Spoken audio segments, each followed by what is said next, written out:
Hey folks, hope you're all doing well and welcome back to the channel. So it's that time of the month again where we do not a ranking show tonight. Tonight we're going to talk about dumb songs. Now we're going to talk about smart songs. And we're going to talk about why we love the dumb songs and why we love the smart songs and maybe why the dumb ones seem dumb and the smart ones seem smart. But at the end of the day, this is all music we love. When we say dumb, it's not in a derogatory means. It's just, you know what, rock doesn't have to be intelligent to be good, right? Good music is good music. So to help me in that endeavor, we've got pitch hitting for tonight. We've got Grant Arthur, fresh from another stream. Yeah, Martin and I were on the same stream. And Martin Popoff, fresh from another stream. These guys are all over it, man. These guys are we're busy. So we're going to talk about dumb songs and smart songs, and we love them both. And like I said at the top of the show, dumb doesn't mean bad. Dumb just means dumb. So, but let me just say hello to a few people that have, we got quite a few people already in here, which is very cool. We got Michael Hardy, welcome. We got Goofy Foot Kyle Mack, welcome. Mar Hill, nice to see you. Stephen David, Kyle Hommel, Kevin Bolin, Danny Ray. I think these are some of your guys, eh? I told everybody to come over. Oh, wonderful. Okay. Yeah, Davey Cretan is in here. Very nice. So everybody who came over from the warehouse or anybody who's come over from the Contrarians, please give Hack some love. Please subscribe. Please leave a like on this. I should let him say it's his damn show, but damn it, I've been hosting all night. Please give him a like, give him some love. So there you go. In the groove, I appreciate that, Grant. Got Blue Mox in the West Coast, Dave. Oh wow, lots of folks, lots of comments already. Q is in here. Welcome, Timothy Henry.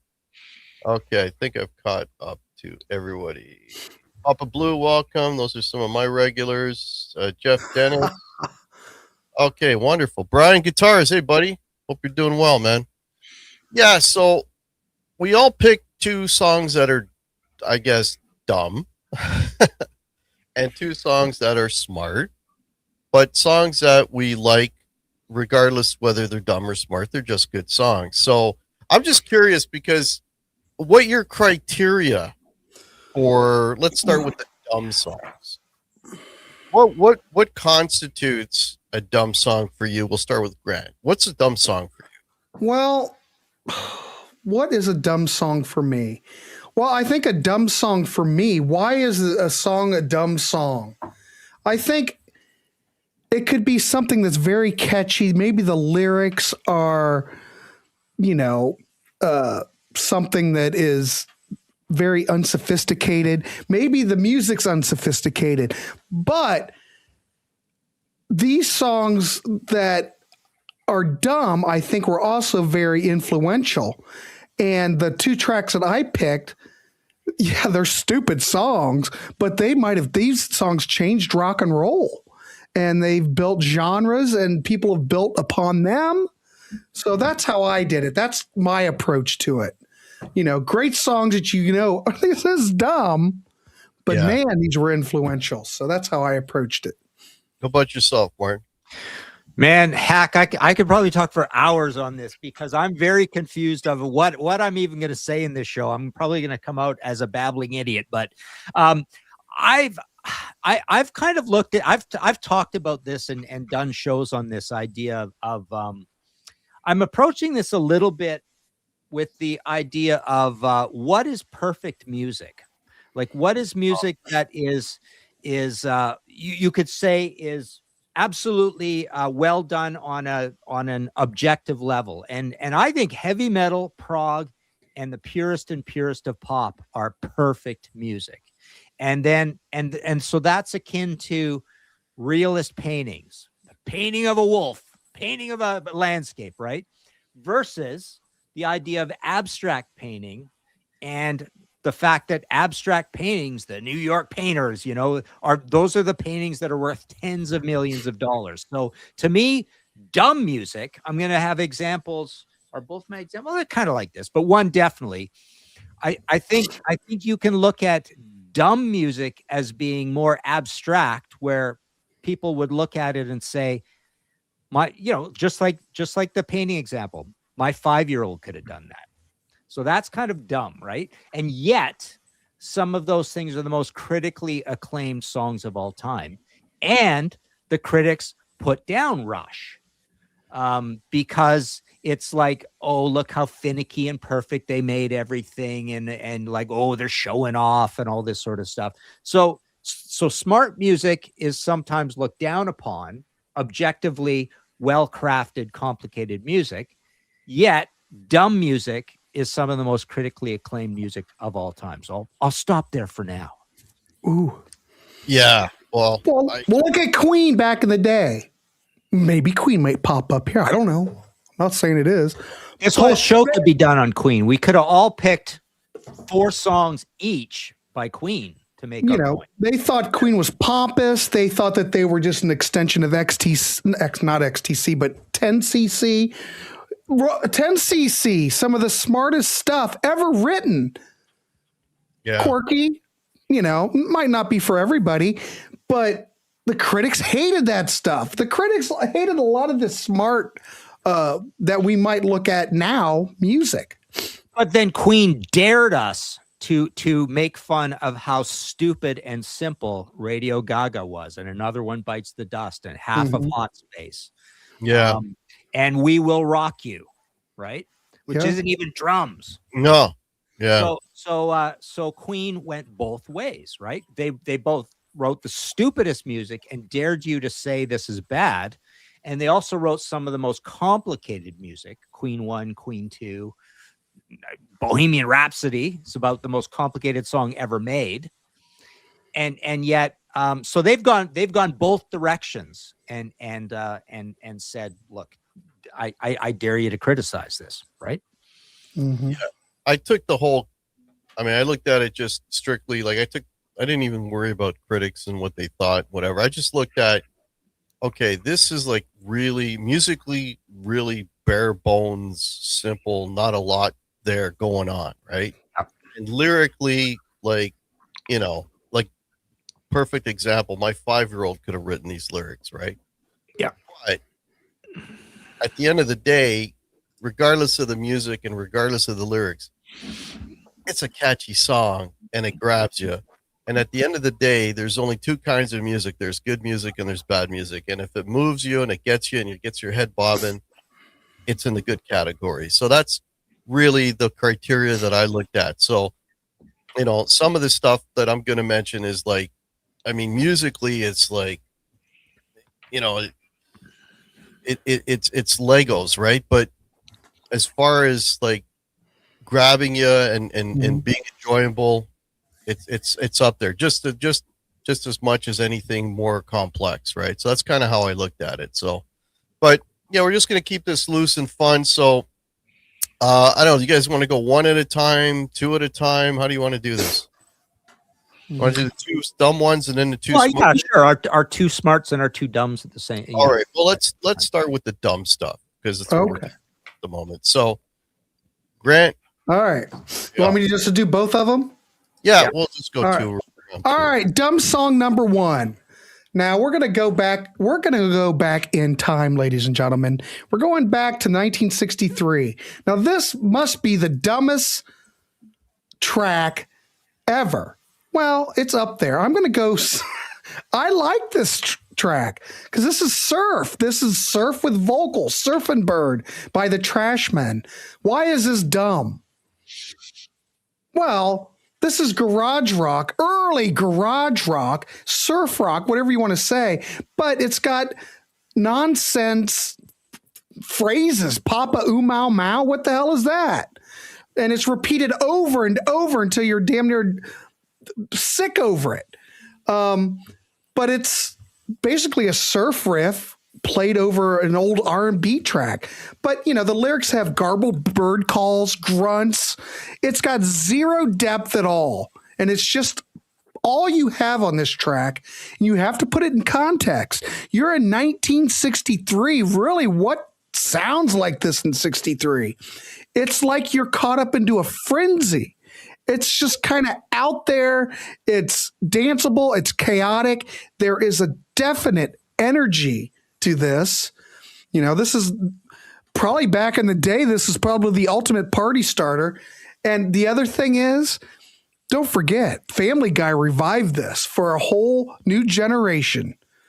And it's dumb, but it was one of those records, along with my dumb song number 2 that I'm going to talk about, that influenced a lot of garage bands. It influenced God knows who it's just influenced a lot of people. I mean, it's in right there, right before the Beatles came. So, the Beatles, when they came, everybody was really influenced by them. But this other track was another one of those early pre-Beatles songs. I'm going to go, and I think Cretan mentioned this in the comments. I got to go Louie Louie by the Kingsmen, 1963. Yeah, I was thinking that exactly. As soon as you mentioned that one, yeah. Why is it dumb? Well, the lyrics, who knows what they're saying? No one knows. No one really knows. I mean, wasn't there didn't they ban this at the time, thinking that they were really saying something that was really offensive, But it's just a simple tale about a gentleman sailing to see a girl. And I don't know. It's repetitive. It's no frills. It is. Well, think about this. You might even say proto-punk. I'm going to throw it out there. It is raw. It influenced a lot of people to pick up and play guitar. Yeah. And that riff is iconic. So but it's raw. It's raw energy. And 1,000 garage bands started up and used this as a template. And Surfing Bird. Both of them use as templates. And these are both anthems. I like them. If I hear them played, I don't turn them off. But the thing is, dumb doesn't mean it's forgettable. And both of these tracks, unforgettable. So those are my first 2 dumb songs, but highly influential. So sweet. Yeah. So, well, that 1, 4, 5 and Louie Louie has been used more times than you can shake a stick at. I mean, yeah. So, but it's dumb. Like it's in like a million songs. Yeah. One form of that or another. Yeah. Yeah. Yeah, Davey, you did nail it, of course. Yeah. That was almost I almost picked that one. I was this close. What do you got, Martin? What are your 2 dumb ones? Well, I'm going to call on audible. I was going to go with Shattered from this album, Rolling Stone's Some Girl, but I'm going to go with Respectable because I think it makes my point a little more. So here's this band. The singer can't. This is one of my favorite bands of all time. I love the Stones to death. This is one of my favorite albums of all time. The singer can't sing. Guitar players can't play guitar. The drummer has got like 2 tricks, and he can't play the drums. The Glimmer Twins, they can't record. There's no tone. Everything's sloppy. The lyrics are just kind of there, just thrown out there, right?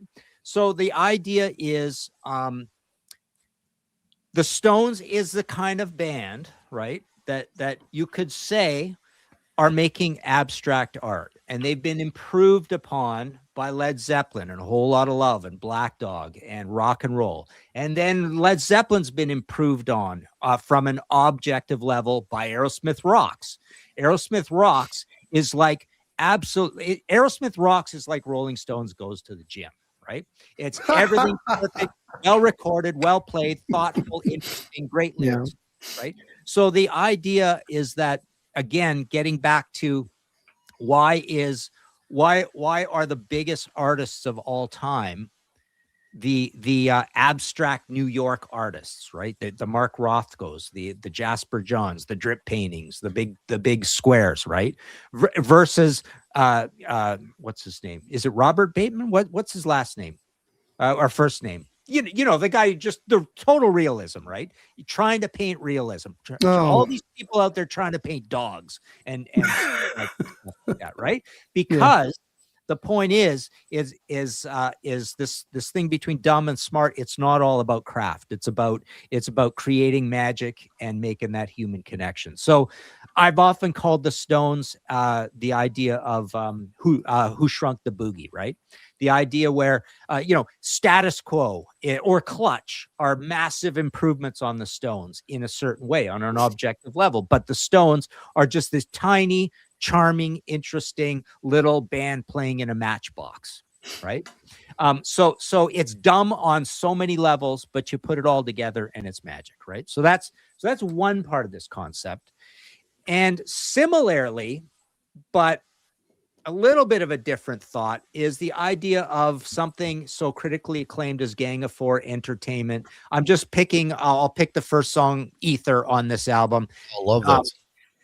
This is the idea here is it's post. So punk is simple. Punk is dumb, right? Post-punk is even more anti-music and more abstract. Guitars are doing crazy things. There's bass and drums being atonal, and it's loose. And so Gang of Four is noisy. It sounds like they're playing badly on purpose, right? Playing badly on purpose is dumb. Or recording badly on purpose. You think of Motorhead, Venom, black metal, right? That's a form of dumb, right? But you're doing it on purpose to create an aesthetic. So post-punk like this, highly, highly influential album, a lot of people would play this. A lot of prog people and fusion people would play this and say, that's not even music. My 5-year-old could do that. My 5-year-old can play guitar like that. It sounds like he's just trying to make noise in the guitar, which it kind of is. And it was really influential. So those are two examples, kind of similar, but I think they're both making abstract art, and they're not making obvious stuff, right? It's the same thing with like food, right? As a kid, chocolate is plainly good tasting. Beer is an acquired taste. Coffee is an acquired taste. So those are abstract foods, but something like chips is just, okay, so, objectively it tastes great, right? But, you give a kid coffee or beer and they think it tastes like crap, right? Whiskey, even worse. So these dumb foods, right? These dumb foods are your whiskeys, and your smart foods we'll get to. So there you go. Those are my first two. I always have an appreciation. Well, let's talk about the Rolling Stones for a minute. They are like the only rock band, that can get away with being as sloppy as hell and still have a certain charm to them where it just works and it sounds great. Like if any other band played as badly as they did, right? The looseness that they had, it wouldn't work. But for the Faces did it. The Faces, okay. But you know what I mean? It's very hard to play that sloppy and still have that appeal where it's not just, man, these guys suck. You know what I mean? It's like there's this inherent, I don't know, groove, or maybe it's just because you've heard it so many times that it just becomes like second nature. I don't know. But, when you're playing Stone songs, you actually have to play them. If you want to, make them sound like the Stones, you have to play them that way. If you play them too correctly, they lose something. They don't have that flavor anymore. They don't have that, that attraction anymore. It's bizarre to me, that somehow this band managed to do that. And I always have a tremendous respect for any band that can purposely play like just noisy, like speaking of Gang of Four, like I did a review of that record on that Pete Show album Homework, and that was the record that was assigned to me. Wow. Must have blown your mind. No, I loved it. I loved it, right? And reason why I loved it, as like the guitar player, he's just literally bashing shit out. He's trying not to sound good. But there's that thing, like, how do these guys do it? Where like they're playing horribly, but it's great. Like, it sounds good. Like, that to me is beyond, being technically good. That's like a whole other gear, that certain bands and certain compositions, it just works and it just grabs me. I mean, I know fully well like what the guy's doing. He's sort of playing the right chord, but not really, and his tone is horrible, but damn, does it sound good. It just, I don't know. I have a very high respect for bands that are able to do that and still attract, let me just, I hope I don't go on to, I just want to throw out another concept because I just want to make sure we get to it. But I also have this whole thing, where I want to talk about your Fleetwood Macs and your Eagles and stuff, right? Just there's not less imaginative drumming in the world than Mick Fleetwood or Don Henley, right? The Eagles albums, the production is terrible. I mean, it's acoustic guitars and things like that and vocals. Okay, that's fine. But there's certain aspects of it it's just dry and unimaginative. We know the lyrics are simple. We know the playing is really obvious. They're just playing along to a lot of country rock rules. Fleetwood Mac, Lindsey Buckingham has this style, right? You're never going to say he's just a virtuoso shredder, but he has this thing. So that's there's a form of dumbness in just really, really simple, amazing pop songs as well. And what those guys will tell you, and a Billy Joel or a Tom Petty, is they're going to tell you it's all about trying to solve the art of writing a song the way you're solving a mathematical equation or a crossword puzzle. Like, it's a Brill building approach, right? Where you're just trying to, success to them is connecting with as many people as possible and touching as many hearts of the normies as possible. Really, that's what it is, because they're not trying to touch the hearts of Gang of Four fans. That's for sure. So I don't know. I just want to throw that out there in this dumb smart thing. I got to tell you though, Lindsey Buckingham is a genius. He's a phenomenal player. Oh yeah, he's one of those 25 guys in the world who has a crucially identifiable sound. He invented a sound. Yeah, the whole style that is unbelievable. But his tonality too in production, he has such a thumbprint or whatever you want to call it. Yeah, you can hear it and you go, "Oh, that's Lindsey Buckingham's sound."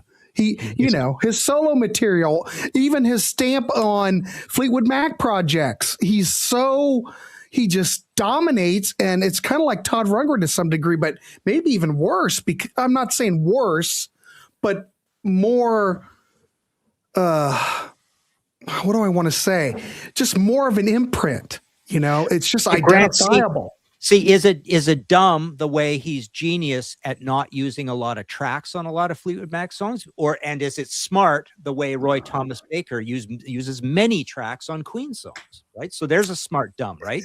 Are you dumb if you only use 7 to 12 tracks, and are you smart if you use 64 tracks? You could also look at Genesis, where they were trying to be. Were they smart when they were doing Prog? Exactly. Yeah. And then when the critics would say no, the critics would say you're just painting realism. It's like all you're doing is painting a wolf. And then they turn into a pop band. And I've said this over and over. Those three members of Genesis have written some of the greatest pop songs in the 80s. You can quote me on that. And what is better to do all this prog noodling stuff? And now I have no problem with it, but to be able to take it and tone it down to the point where you can write perfect pop songs, that don't, I don't know how much of the prog is still in your head that you can listen to and go, oh yeah, I listened to that Lamb Lies on Broadway over and over in my head. But then if you listen to, even when they were doing the prog, their stuff was harmonically rich. There was always good melody there as well. It wasn't just look at all the notes I can play. There was those, and that's why I loved. I mean, I'm not a huge prog fan in general, but I do love Genesis because there were all those moments of just like, you just sit back like, oh my God, that's just gorgeous what they're playing. Or singing or melody line or just the chords one against the other. Just, you know what I mean? And Mm-hmm.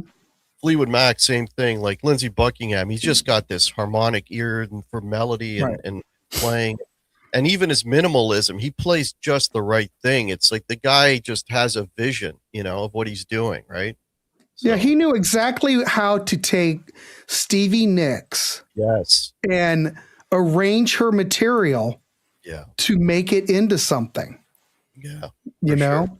Yeah. He was the master of taking Stevie and turning her into what she was. If it wasn't for Lindsey Buckingham getting her into Fleetwood Mac, this is probably, people are going to probably burn out cross in my yard. We may never have heard of Stevie Nicks. I mean, vocally, she's just mediocre. She sounds great on background vocals because she adds like a different texture to something. But, really, she might have good songs, but Lindsay really knew how to turn those songs into something. Just saying. Definitely had the magic touch, right? Mm-hmm. Okay, so my first pick is from a band that I grew up with and I love. And this is a big song for them. They opened a lot of shows with this song. Musically, it's basically an A chord. But it is very infectious. It's catchy as hell. It gets your head bobbing. Lyrics make absolutely no sense. And I'm talking about Deuce. Deuce by Kiss. Get up and get your grandma out of here. Pick up. That's good advice. Working hard this year. And he's worth a deuce. Now, I mean, I've read interviews, Gene, with Gene, like, Gene, what did the lyrics mean? And he's like, I have no idea. Stream of conscience. That's what came out with that riff. It's a hard driving riff. I still love the song to this day. Ace's playing on it is spectacular. And it's a great song. Musically, there's not a lot there. Lyrically, makes absolutely no sense. But is it a great song? Oh shit, yeah, it's a great song. I love Deuce. Right? And yeah, there's not a lot to it. It's pretty meat and potatoes. Pretty meat and potatoes rock, like just caveman rock, but I love caveman rock. And these guys did it really, really well, especially earlier on, right? In their their early material, right? And it's just really, really good stuff. So but yeah, that's my first example. And this one I've used before. And there's another amazing guitar player who's capable of doing all kinds of amazing things. And this is another song where I'm pretty sure not a lyric was written on a page. I think he just played this riff and just told stream of conscience. Lyrics make absolutely no sense. And the whole song is an F sharp lifting his pinky. So it's down and on and on and on and on. And I'm talking again. Which I've talked about before on this channel. And I mean, if you listen to the lyrics, he's just screaming, nonsensical stuff, my baby, she's this, my baby, she's that, she's the Maserati, getting hottie, Maserati, get a little talcum, Borwood from Malcolm, like absolutely no sense. He's just basically kind of rapping. Really, it's a rap, right? And Ted, it's like, okay, Ted, the way it sounds like to me is like he had this riff that he didn't know what to do with, and he needed a song for the record, and they're like, okay, here's the riff, okay, Ted, get in front of the mic and just have at it, and he just kind of like whatever, right? But is it a great song? Yeah, it's catchy as hell, man. It's like literally it's one chord, one chord with a bass moving on, changing on. Like, that's it. There's nothing else to that song. But I love this song. I love that whole record. Actually, it's one of my favorite Nugent records. And like again, it doesn't have to be, cerebral to be good. It's good on its own. It grabs you, and it's infectious. And those are my two dumb examples. Nice, good example. All right. You could have picked Plaster Caster too, Well, that's got a little bit musically going on. I mean, Kiss songs. I mean, "Burn Bitch Burn" would have been my other one. That's just like, Well, at least Plastercaster really does have. We know what that's about. It kind of. yeah, it's about Gene wanting to. It's a folk story, kids. Yeah, he wanted that to happen, and it never. But did. the whole point with Kiss is that they are from that school of Tom Petty, Billy Joel, Fleetwood Mac, Eagles, where they're saying, okay, we want to write a simple song in every case. Every Kiss song is like this, right? They're trying to write a simple song in every case that connects, but with their knowledge of music, they are their couching of where they exist is not strictly, it's not country rock. It's not this innovative kind of cool folk rock thing. Fleetwood Mac is doing. It's not Beatles where it's pop or you mix with garage. Kiss is mixing in a little bit of glam, a little bit of hard rock. But, the critics hated Kiss. It's almost considered when the critics are putting them down, they're saying it's almost like boy band music in a way. Right. So all of them apply to that. But again, they're trying to solve this mathematical crossword puzzle thing and saying what would be just this song that will appeal to tons and tons of people. We want to make it simple. Those guys could write more complicated if they wanted to. They just clearly didn't want to. Well, ironically, it was announced today that both Gene and Paul are getting some prestigious American Songwriter Award or some sort of thing. I don't know what the organization is, but yeah. So somebody thought their songs were good. Well, they're good songs. They're just very, they're catchy. I mean, they definitely are good songwriters. Heaven's on Fire. There's another real simple 3-chord song, but hey, you look it up. There's another 3. Look it up. I'm going to put that under dumb. Yeah, it's another one, right? I'm not a big fan of Look It Up. Well, that's one where they are really trying to dare you to look at the total simplicity of this song. Like that riff is so simple and the beat is so simple that they are really going for that on that one. But I get my backup when people, say the Eagles are so much more sophisticated than Kiss. They're both doing the same thing. They're just both doing it in slightly different areas. Yeah. Well, you would have to say, though, at least guitar-wise, the Eagles were a lot better players than. Well, they're mostly just strumming along, just like Kiss most of the time. Not like Fast Lane or anything. Or you have to admit this: if you listen to Hotel California, whether you like that track or not, and you're tired of hearing it, that guitar interplay in that song is one of the greatest guitar moments in rock. Yeah, but you are picking the far and away way at the top of the entire Eagles catalog song. Look at everything else. They're just simple songs like Kiss. They're just simple country rock songs, badly recorded, badly drummed.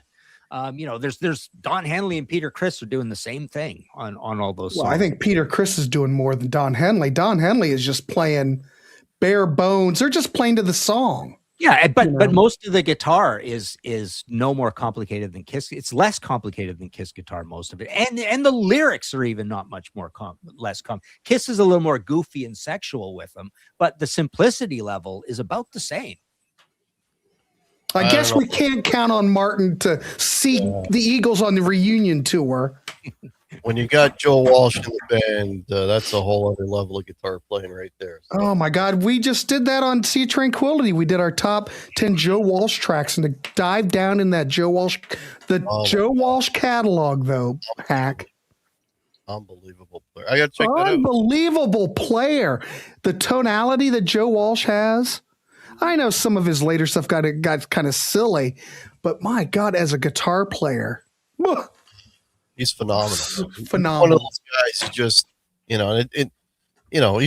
early on, right? With the James Gang, like all this stuff that he's done is just great. Yeah, fantastic. But again, a Joe Walsh solo, right? You could say when you love Joe Walsh, as most people do, and critics love Joe Walsh, you love him for abstract emotional reasons. So, because my point is, it would be sensible in another way to say Bruce Kulick is the smarter guitar player because Oh, he's being much more technical and tricky. You know, in a way, he's making better music, and that's what we're going to get to. You know, one theme of the whole smart thing again. You know, this idea of the most complicated jazz fusion, the most complicated jazz, the most complicated prog. There's an argument to be made that that's the smartest music because it's clearly the hardest music to do, right?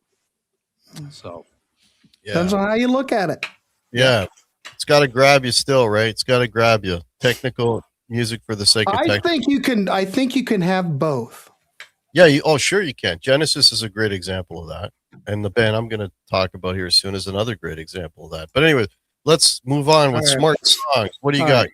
My first smart song, we've already kind of mentioned this. Well, we have mentioned this. I'm going to have to go with my first pick, Bohemian Rhapsody by Queen. Yeah. We know this got a bad rap when it came out. They thought this was pretentious. The critics didn't get it. Now they are now the biggest probably selling band in the UK ever. I mean, this for me, I think this is the peak for as far as creativity, the production. I mean, the Queen in the 70s, you cannot deny that they were a powerhouse. It's just everything worked. But why is Bohemian Rhapsody smart? It is masterclass musical innovation. In 1975, would you have ever thought that we would have anything like this? You've got, this is pretty much Freddie Mercury's baby. You've got opera, we've got ballad, we've got hard rock, we've got gospel. I mean, you've got lyrics talking about murder, It's got lyrics that are absurd. It's got surrealism. It's got storytelling. It's a mini opera is exactly what it was. Pete Townsend, A Quick One, is supposed to be one of the first rock mini operas, which it is. Look at this. We're like 10 years later. Queen came out and probably even excelled even more than what Townsend could ever do. I like Townsend, don't get me wrong. I'm just saying, this is a work on its own. But that song, the genius of that. I mean, there's a lot of things you can talk about, but what I noticed, the genius of that, you mentioned all the different styles that are kind of interspersed. Right. The arrangement, sure, of that song. Because the trick when you're going from A to B to C and you're going through all these different styles is to have a thread through it so that it all kind of flows nicely. And they managed to do that where like you don't feel like, oh wait, this is a different song. Like everything still sounds part of the same composition. Yeah. And how it just flows beautifully from one part to another. That is the genius of that song. I mean, if you put this out on paper as an idea, you would look at it and you would say this is never going to work. Oh yeah, but it works. I actually call that song the greatest song of all time by anybody. Right? That's the one I always pick. Right? But I'm kind of thinking here, like maybe I almost think the greatest song of all time probably has to be in the smart song category rather than the dumb song category, because in the smart song category, you can have a song that's objectively amazing like that. Like just mathematically, if you drew it up on paper, you'd say it's a great song. So objectively, it's a great song, right? But it also has the ability to subjectively be a song that just touches your heart, and it's a great song, right? Now you move over to the dumb category and find the most critically acclaimed songs of all time, right? Whatever they would be in that category. Like they'd have to be like a Bob Dylan song, something from the singer-songwriter world, right? They'd have to be Bob Dylan or Neil Young or something, right? Or maybe even Bruce Springsteen. But because you're in the category where musically it's nowhere near as challenging as Queen, so it's objectively nothing like the Queen song, you just have to make the argument on pure emotion, which is an abstract thing. It's like arguable that Neil Young song is the greatest song of all time, but the Queen song, Bohemian Rhapsody, over here in the smart box, it does all the things the Neil Young song does, plus it's super crafted. So maybe the greatest songs of all time all have to come from the smart box. You know, I would say. an analogy that just came to me is like it's like the difference between fast food and a gourmet meal. Fast food tastes good, you feel good when you have it, it's awesome. But then a gourmet meal, 3-4 course meal, that's your complicated song. They're both enjoyable. All depends on what mood you're in. You want fast food or do you want a gourmet meal, right? But they both do the same thing. They both fill your stomach, right?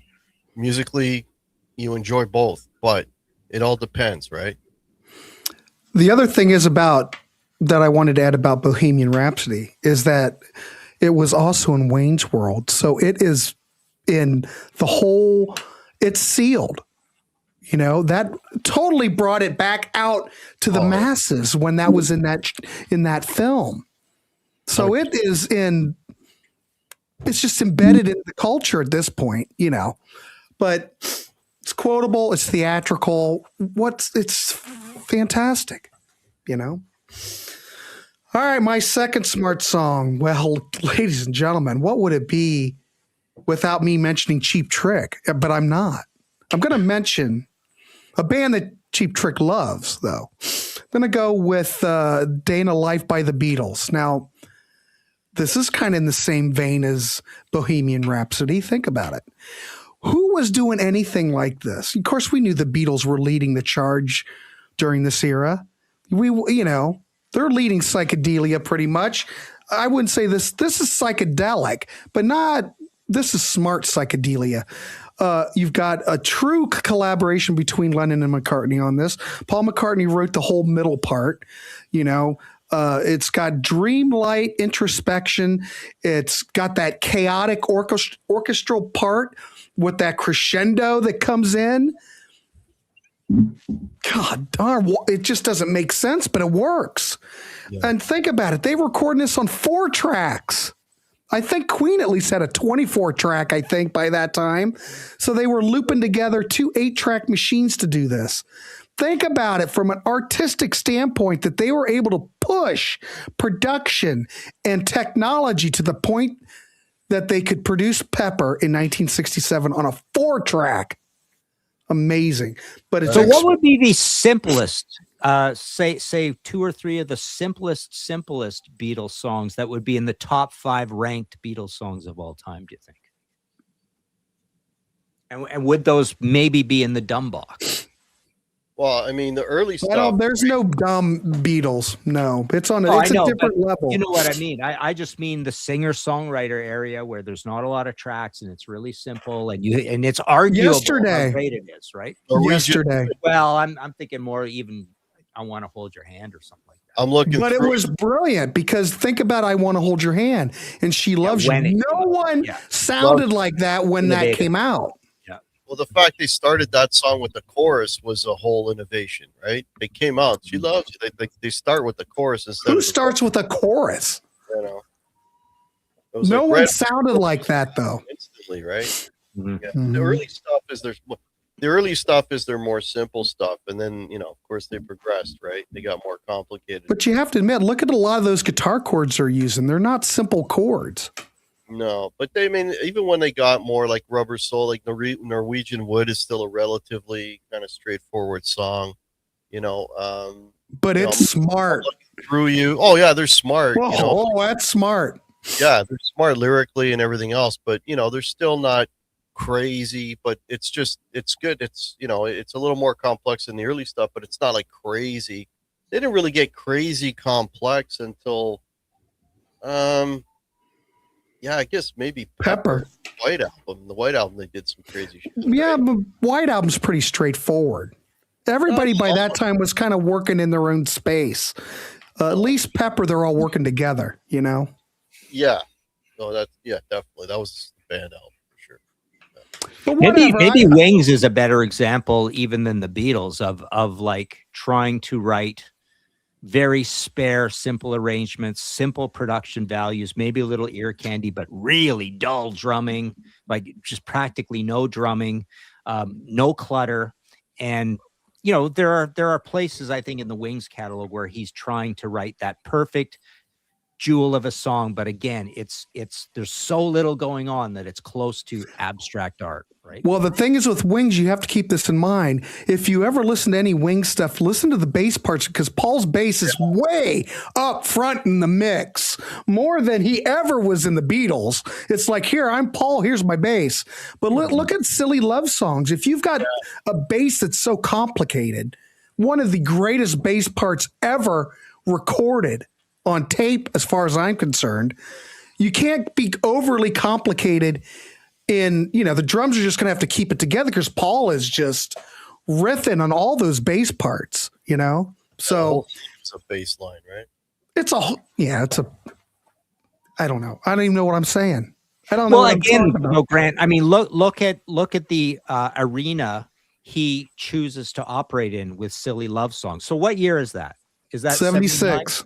76. Okay. So and so compare that to Judas Priest, Victim of Changes, or Rainbow Stargazer, or Achilles' Last Stand. So Paul chooses to do that, but these guys over here are all about ego and playing and trying to make the most majestic, biggest thing they possibly can, trying to construct this masterpiece. And Paul's saying, no, a masterpiece is just a simple campfire song. So that's again the smart dumb thing, right? Yeah. Yeah. Davey Cretan said 100% Grant. Thank you, Mr. Cretan. What do you got for your two smart ones, Martin? Well, okay, this one doesn't really make any point, I don't think, because it's kind of meta and it's going all over the place. But I just wanted to say, if Bohemian Rhapsody is the greatest song of all time, I've rated this the second greatest song of all time, and it's 1967 on Adrian Belew's Mr. Music Head.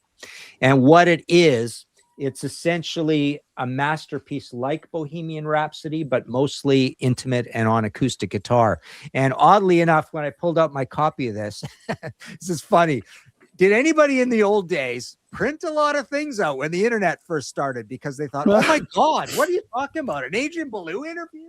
I'm going to print this, right? But anyways, so I did back then. So it's probably from 1996 or something. But anyways, he says about this song, probably the most autobiographical piece I've ever written. It certainly evokes the late 60s era of music. It is 5 songs put together. I had these different bits of music, and I took the best chorus and verse from each, put them all together in one piece of music, recapitulated at the end in a typical Abbey Road fashion, and bingo, there it was, 1967. It is overall an acoustic piece of music, and yet it utilizes a lot of electronic gimmickry, such as backward tapes and sampled animal sounds for drums. Absolute masterpiece. Go listen to this song. One of the most gorgeous songs ever made. Good. I'm glad you know it. But fabulous. Yeah. But we haven't even talked about lyrics and how lyrics are super important in this idea of smartness too, right? Lyrics is a whole narrative going alongside everything we're talking about here, right? Because that's why the singer-songwriter stuff is so revered, because that's where the great poetry is in this music, right? Well, anyways, this song has a bunch of that, but that really doesn't make any of these points I've been talking about. More strongly towards everything we've been talking about is the song people consider the greatest prog song of all time. Yes, Close to the Edge takes up an entire side, right? So this album is considered the greatest prog album of all time, and that song is considered, arguably the greatest prog song of all time. And again, I just to reiterate the same point, these prog guys, they would say, well, clearly we're making the smartest music that ever existed, because look how complicated and long it is, and look how crazy philosophical, religious cult my lyrics are, John Anderson. And they're just trying to be as deep as possible, be virtuosos all the time, be super complicated, polyrhythmic if they can, and make a whatever it is, 17, 19-minute long song. So the prog guys would tell you they're doing that. They're clearly making the best music. The jazz guys would say, those prog guys, that's ridiculous. That's silly. Look how structured that is, right? To make proper, perfect music, the smartest music ever, you have to be able to do it on the fly. And the classical music would say, please, proggers, jazzers, you guys are, the greatest music comes from 300 years ago. That's perfect music, right? But yeah, I kind of make this, I won't go into it, but I kind of make this argument about heavy metal and of boardroom committee room perfect pop at the same time. It's like clearly the best music because we put all these minds on it, right? But my point is, I guess mixing maybe what the show's supposed to be about. I actually did in these two cases pick two of my favorite smart songs of all time. So there you go. Those are my two smart ones. Yeah, I think Rand Kelly, the Prog father, ladies and gentlemen, if he was here tonight, would agree with you, Martin, 100%. But no, if you look at Yes, as far as Prog goes, they were the top of the heap. They had catchy songs. They could play well. Everything's arranged really well. It's those right. You could listen to Close to the Edge over and over again and never get tired of it. Yeah. It's phenomenal. Yeah. And Yes had a lot of stuff like that, during their golden heyday, But the critics, generally speaking, thought Prog was dumb. Correct. But if you look back at those old reviews, Yes did get good reviews. Yeah. I think they excelled. They were like the exception to the rule. Yeah, it's true. Because it was very smart. And King Crimson would look at Yes and say that stuff is child's play. That's juvenile. Yeah. Yeah, I guess. Yeah. Yes is fabulous, though. Staying kind of on the prog, not so much prog, more commercial, maybe prog rock, if you will. I have to tip my hat to these Canadians who wrote a song about a radio station, a local radio station called CFNY, who just put out a documentary. Brian, Martin, you should check it out. It's on YouTube. I watched it. It's amazing. It's really I watched the whole thing. And the CFNY was a radio station. There was kind of a little revolutionary at the time, and they were introducing a lot of sort of the new wave bands. They were first to play them on the radio, Orchestral Maneuvers in the Dark, Tears for Fears, all these, The Police, these kinds of bands broke these kinds of bands here. And this band, specifically Neil Peart, the drummer, was a huge fan of it and wrote this song called Spirit of Radio. And then the CFNY took the name of the song. Wow, that's not even the right title. He's missing the off of that. Okay.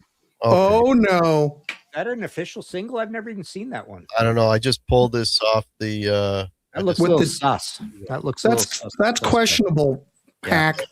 Because it's called The Spirit of Radio, and everybody calls it Spirit of the Radio, right? Yeah. That's what I call it. I'm just kicked off when you do that. Yeah. So I mean, lyrically, anything that Neil Peart wrote is intelligent. All right, let's just. Mm-hmm. There's no debate there.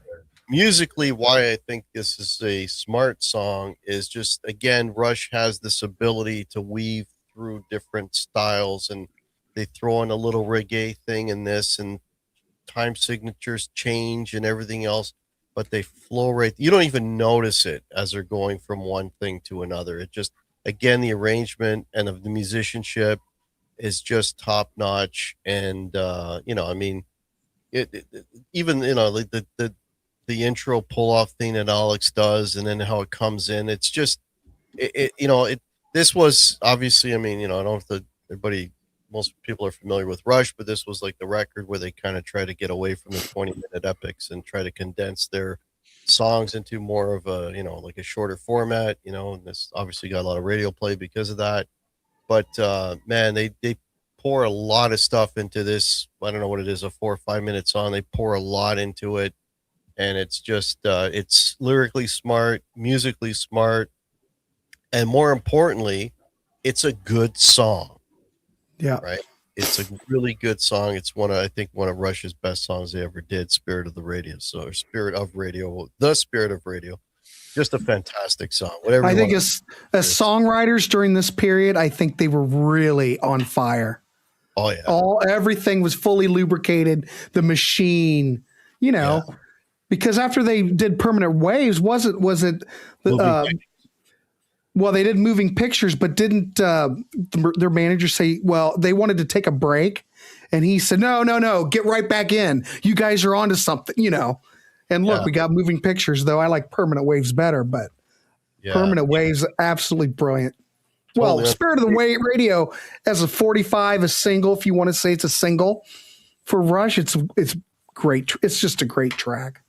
Phenomenal. Smart.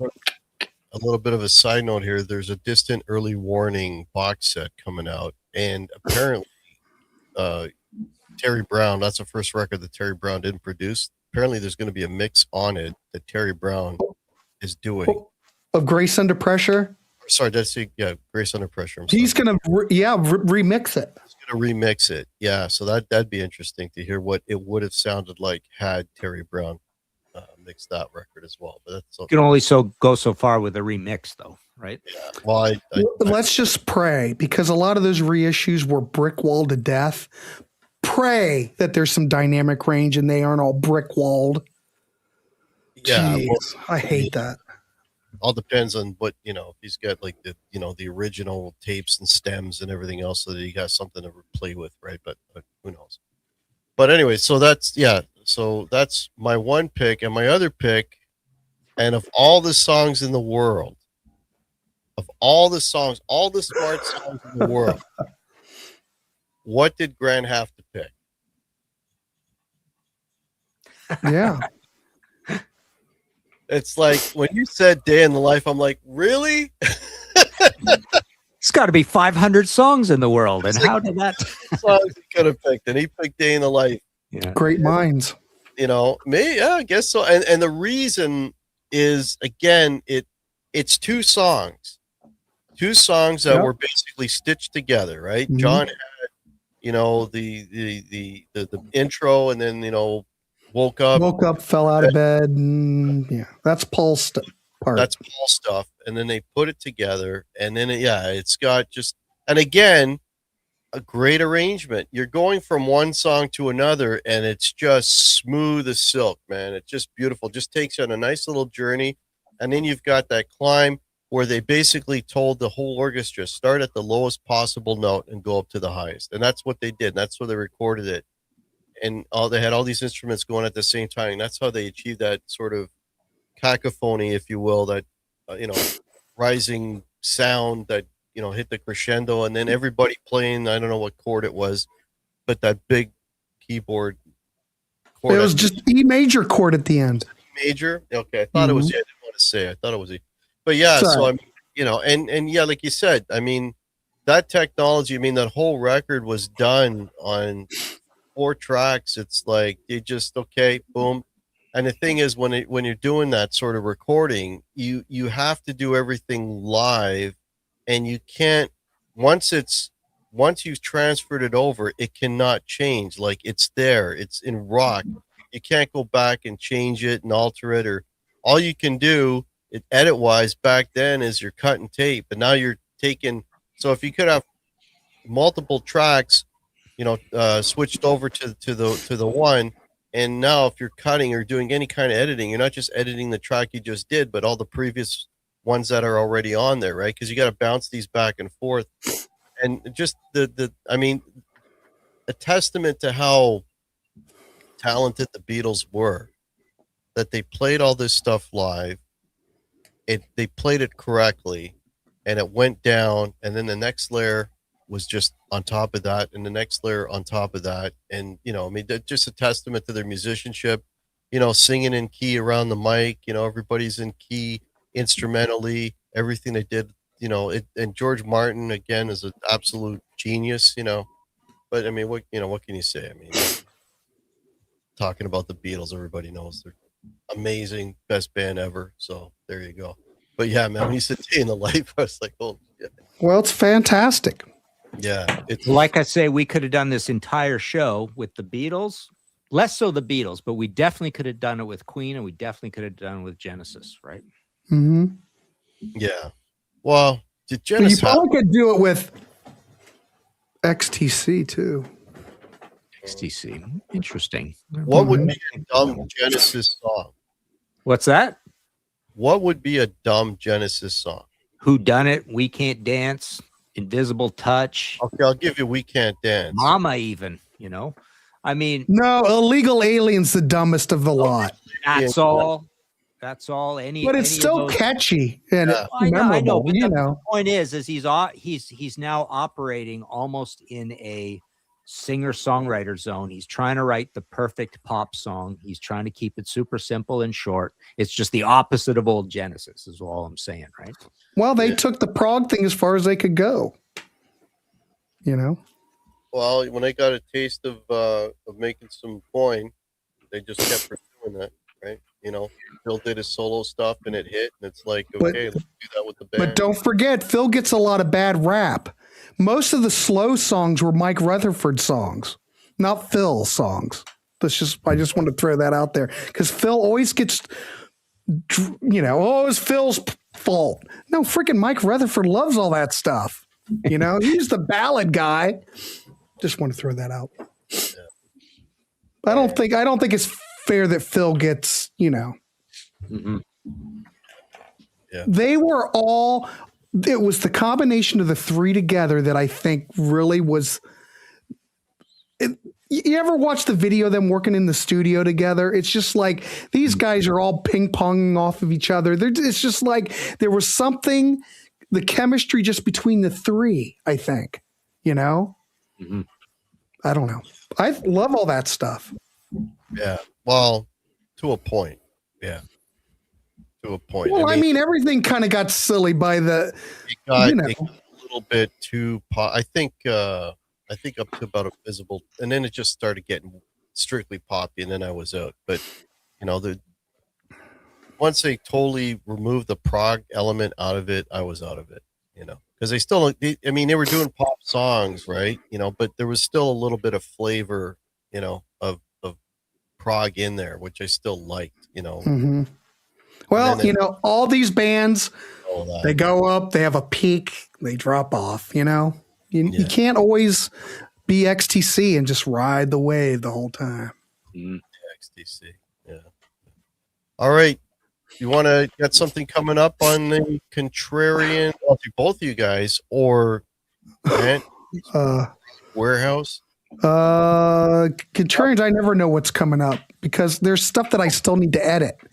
So tomorrow there should be some couple of shows coming up tomorrow because I am free finally. Wow. So look on the Contrarians for tomorrow. Well, if you're a Patreon member, this is the beauty of the Contrarians. If you're a Patreon member on the Contrarians, you get to see the shows in advance. So if for you here that are Patreon members, there will be a couple of shows up there tomorrow. And then after that, then we unleash it to the masses the next day. So I'm not sure what I have to do. There's an Aerosmith video that we need to do and that we did the show today. There's like 3 shows I need to work on. Sorry, people.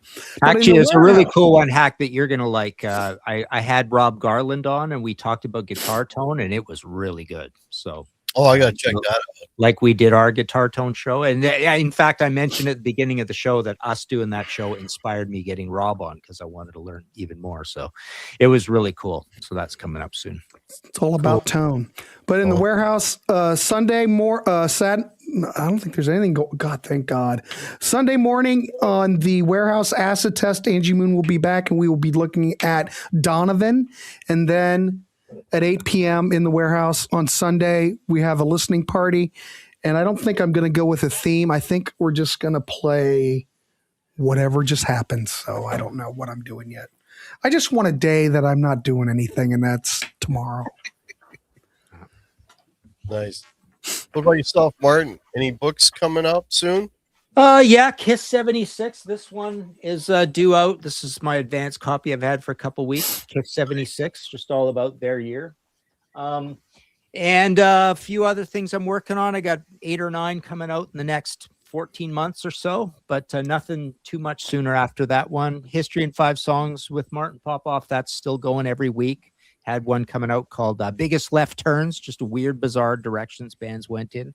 And yeah, we had a nice contrarian one go up today, which was the top 15 new wave of Swedish heavy metal bands. That's doing pretty good. We've got some Aerosmith and some Dio and Deep Purple coming up too. Awesome. So if you're new to the channel and if you're coming over from Grant's Rock Warehouse or the Contrarian, please consider subscribing. That'd be awesome. Make sure you give us a thumbs up. I've got I'll be doing a live stream in February. I can't say when. Whenever I get a free Saturday night, I'm playing the next 2 weekends. But as soon as I get a free Saturday night, I will be doing a live stream, and I'll be posting that. And we'll be back next month. We're going to be doing another ranking show, so make sure you check that out. And I want to thank these gentlemen. I want to thank Grant for pitch hitting tonight, and Martin as always.